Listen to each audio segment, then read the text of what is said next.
या आप भी उसके झूठ पे भरोसा कर चुके हैं कि लोगों से अपने ऊपर थू थू करवाएंगे? मुझे लगता था कि अगर रानी वो जो भी है मेरी सगी बहन है। तो क्या आप उसे घर में रख आप फिजा के बारे में कोई फैसला करेंगे?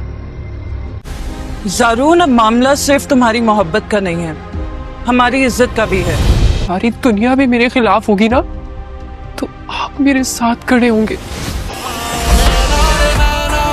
देखो बेटा, आप तुम्हें फिजा और अपने वालिदैन में से किसी एक का इंतखाब करना। ड्रामा सीरियल शिकंजा की नई आने वाली एपिसोड तो दोस्तों अब वाकई में ही बहुत ज़्यादा इंटरेस्टिंग हो गई है। ये कहानी शायद लाखों में से किसी एक घर की भी हो सकती है, क्योंकि ऐसा मुमकिन हो सकता है।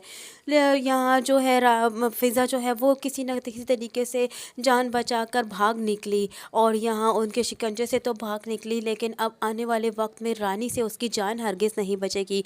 रानी तो एक बहुत ही ज़्यादा मक्कार लड़की निकली। रानी के बारे में हम पहले से ही आपको बता चुके थे कि आने वाली एपिसोड में यही रानी जो है वो फिज़ा को किडनैप करवाएगी। रानी ने इतनी बड़ी चाल चली। रानी एक बहुत ही चाल परस्त लड़की है, क्योंकि वो ऐसे काम करना चाहती है जिससे किसी की कोई जीत ना हो इसके आगे। रानी की ये हार उसको अपनी मंजूर नहीं थी, इसी वजह से उसने ऐसी चाल चली जिससे उसने जो है रानी आखिरकार फिज़ा की इज़्ज़त को भी दांव पे लगा दिया और फिज़ा के कैरियर को भी दांव पे लगा दिया और यहाँ फिज़ा के दामन को भी दागदार कर दिया। रानी इस कदर मक्कार लड़की है, लेकिन नहीं जानती कि आने वाले वक्त में उसके साथ क्या होने वाला है।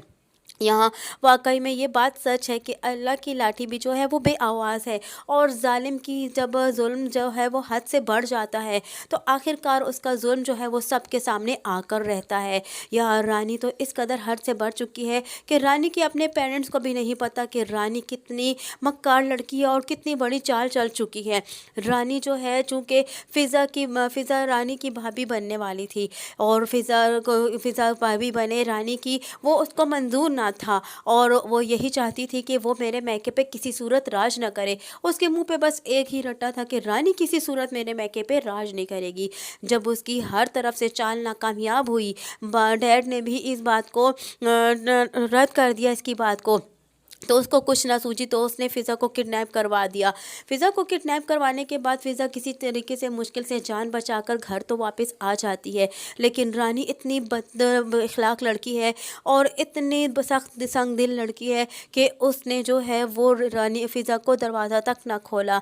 अचानक ही जब रिदा आवाज़ सुन लेती है तो रिदा पर भी तो अब तो उसने बहुत ही ज़्यादा जुल्म की हद कर दी है। अब तो वो बात बात पर रिदा पर हाथ भी उठाने लगी है, बात बात पर रिदा को धक्के देती है और अपने गुस्से का जो है वो अपना गुस्सा भी जो है वो रिदा पर निकालती है। यहाँ रिदा खामोशी से बस उसका तमाशा देख रही है, लेकिन इतनी बात वो अपने भाई को ज़रूर कहती है कि जब वो रानी केक को ख़राब कर देती है तो उस वक्त भी साकिब को रानी की बहुत फ़िक्र होती है। तो यहाँ रफ़ीज़ा रिदा जो है वो यही कहती है कि क्या केक जो है वो हमारी बहन से बढ़कर था और भाभी को ऐसा हरगिज़ नहीं करना चाहिए था, क्योंकि फ़िज़ा जो है हमारी जीतती जागती बहन है और खुशियाँ तो हमें किसी वक्त भी नसीब हो सकती हैं, लेकिन फ़िज़ा इस वक्त बहुत ज़्यादा मुश्किल में, ये आप भी जानते हैं और मैं भी जानती हूँ। लेकिन फिर भी साकिब को तो फ़िक्र है तो सिर्फ रानी की फ़िक्र है। यहाँ साकिब जो है जब फ़िज़ा घर पर आती है तो दरवाज़ा नहीं खोलती, लेकिन साकिब और रिदा जो है आखिरकार साकिब आवाज़ सुन लेता है और साकिब और रिदा जो है वो फ़िज़ा को रूम में ले आते हैं, लेकिन उस पर अब एक ही इल्ज़ाम लगाती है कि ये अपनी मर्ज़ी से गई है। अब तो ये इसने बात साबित करनी है, इस बात को पक्का करना है, क्योंकि साकिब तो किसी सूरत बात पर यकीन नहीं करेगा, वो तो अपनी बहन की ही बात पर यकीन करेगा। अब इस बात को पक्का ये साबित करेगी कि इसने जो चाल चली राशिद के ज़रिए, अब इसके दिल में यही बात सूझ रही है कि मैंने जो है वो जो चाल चली है, अब इस बात की फुटेज जो है वो मौजूद होगी और वह ये फुटेज सबको दिखा दूंगी तो सभी समझ जाएंगे कि फ़िज़ा जो है वो अपनी मर्ज़ी से गई थी और अपनी मर्ज़ी से घर वापस आई है। और जब ये बात साबित हो जाएगी तो अब यहाँ फ़िज़ा मेरी भाभी तो बन ही नहीं सकेगी, क्योंकि ये बात अगर साबित कर देती है तो ज़ाहिरी बात है कि ये हमारे लिए ख़ानदान के लिए दागदार बन जाएगी, और जिसकी वजह से डैड अब हरगिज़ नहीं चाहेंगे कि ये हमारे ख़ानदान की बहू बने।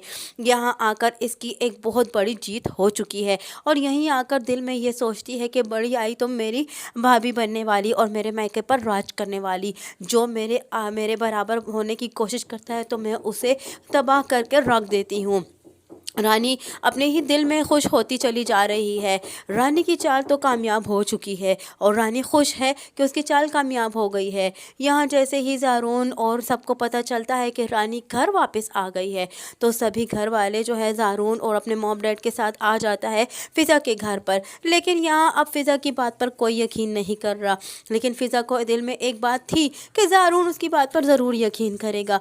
लेकिन यहाँ ज़ारून भी कोई ऐसी बात कर देगा जिससे फ़िज़ा को ये रियलाइज़ करवाएगी उससे ज़ारून को कि मुझे इस बात पर यकीन था कि कम से कम कोई मेरे बात का यकीन करे कि ना करे, लेकिन आप मेरी बात का यकीन ज़रूर करेंगे, मुझ पर एतबार करेंगे। लेकिन खैर ज़ारून के एतबार करने ना करने का अब कोई मकसद ही नहीं बनता, क्योंकि ज़ारून को तो चैन मिल चुकी है फ़िज़ा की, और ज़ारून अब कुछ तो सोच रहा है, ज़ारून के जहन में कुछ तो चल रहा है।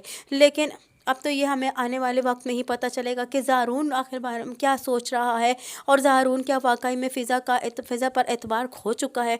लेकिन अब तो सबसे बड़ी मुसीबत तो यहाँ आ चुकी है कि डैड अब ये फ़ैसला करने लगे हैं कि तुम्हें माँ बाप में से और फ़िज़ा में से, हम दोनों में से एक को चुनना होगा। अगर तुम्हें फ़िज़ा चाहिए तो हम दोनों को तुम्हें छोड़ना होगा।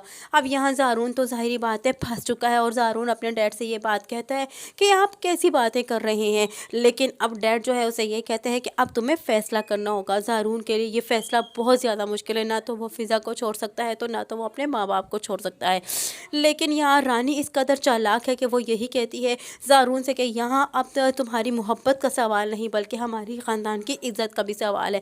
अगर हम इस जैसी लड़की को अपने ख़ानदान में ले आते हैं तो हमारे जो ख़ानदान की इज़्ज़त जो है वो दागदार हो सकती है इस लड़की की वजह से, और कल के दिन ये किसी और के साथ फिर से भाग जाएगी और फिर से अपनी मर्ज़ी से लौट कर आएगी और यही बहाना करेगी कि मुझे किडनैप किया जा रहा है। इसलिए ये लड़की धोखेबाज है, उस पर मुख्तलिफ़ किस्म के जो है इल्ज़ामात लगाई जा रही है। और यहाँ फ़िज़ा बस खामोशी से उसका तमाशा देख रही है और एक ही बात बार बार चिल्ला के कह रही है कि मैं भागी नहीं थी, मुझे किडनैप किया गया था और मैं गलत हाथों में जाने से बच चुकी हूँ। यहाँ रिदा को अब ये डर है कि कहीं भाभी हमें घर से निकाल ना दे, और अगर वो निकाल देगी तो हम कहाँ जाएंगे। लेकिन फ़िज़ा फिर भी उसे हिम्मत दिलाती है कि तुम फिक्र ना करो, जिस रब ने मुझे इतनी मुश्किल और इतनी गलत जगह से बचाया है वही रब जो है वो मुझे, हम दोनों को बचा लेगा। लेकिन यहाँ रानी इस कदर चालाक है कि वो साकिब का पीछा अभी भी नहीं छोड़ रही। साकिब को बार बार यही कह रही है कि तुमने अपनी बहन के झूठ पर यकीन कर लिया है, फ़िज़ा के बारे में कोई ना कोई फ़ैसला तुम ज़रूर लो। अब तो उसका यही वो है कि मैं किस तरीके से फ़िज़ा को घर से निकाल दूँ। तो नाज़रीन, हम आपको ये भी बता चुके हैं कि हो सकता है कि यहाँ साकिब फिर से रानी की बातों में आ जाए और फ़िज़ा और रिदा दोनों ही इस घर से चली जाएँ, क्योंकि रिदा ने फ़िज़ा को पकड़ा हुआ है और वो वहाँ से जा रही है। हो सकता है कि अब दोनों बहनें इस बात की हिम्मत कर लें और रिदा कहे कि मैं फ़िज़ा को अगर आप लोग निकालोगे तो फ़िज़ा के साथ रिदा भी इस घर से जाएगी और मैं भी अब इस घर में नहीं रहूँगी।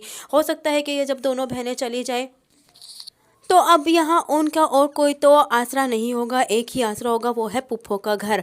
अब वो पुप्पो के घर जब जाएंगी तो वहाँ हो रहा होगा अरहम का निकाह। वहीं पर अरहम का निकाह भी पोस्टपोन हो जाएगा जब अरहम रिदा को देखेगा। तो यहाँ ये बात कहानी आगे मज़ीद चलने वाली है, और मज़ीद आगे कहानी में क्या ट्विस्ट आने वाला है ये तो अब आने वाली नई एपिसोड में ही हम जानेंगे। जानने के लिए देखें, जुड़े रहिए अनाया रिव्यू के साथ। वीडियो पसंद आई हो तो वीडियो को लाइक करना और चैनल को सब्सक्राइब करना हरगिज़ न भूलिएगा, और साथ ही साथ हमारे बेल आइकन को भी प्रेस करना हरगिज़ न भूलिएगा।